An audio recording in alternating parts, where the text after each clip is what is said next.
So let's review the project scope for the name generator from a REST API. This is going to be one of my favorite projects for this course. So let's review the scope. It's going to be called name generator, and it's going to consume the data from a REST API. And I'm going to show you what is a REST API in case that this term is something new for you.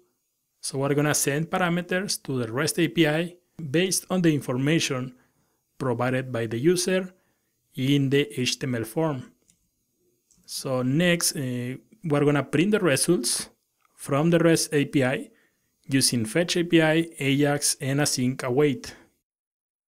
Then we're going to use some intermediate techniques such as Async JavaScript, arrow functions, and JSON.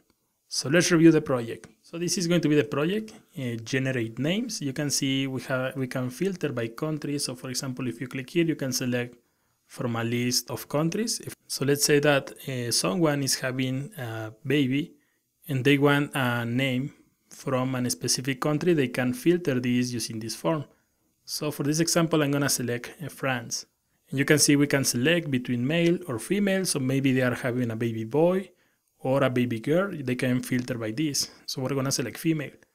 And then they can generate the number of names. So let's select, let's change this to 10. We're gonna click here on generate. And you can see this is going to return the results. So let's say that they didn't like any of these names. They can change, for example, let's say Colombia. We're gonna keep a female and 10. We're gonna generate. And this is going to generate 10 different names. So let's say that they changed to male. And this time they want only 5 different names. So we're gonna click here on generate. And this is going to generate 5 different names. So we're gonna consume a REST API and we're gonna send the parameters based on the information that the user provides in this form. This project is going to be developed using REST APIs, it's going to be developed using Ajax, Async Await, Fetch API, and a lot of different techniques. So let's start working with this project in the next video.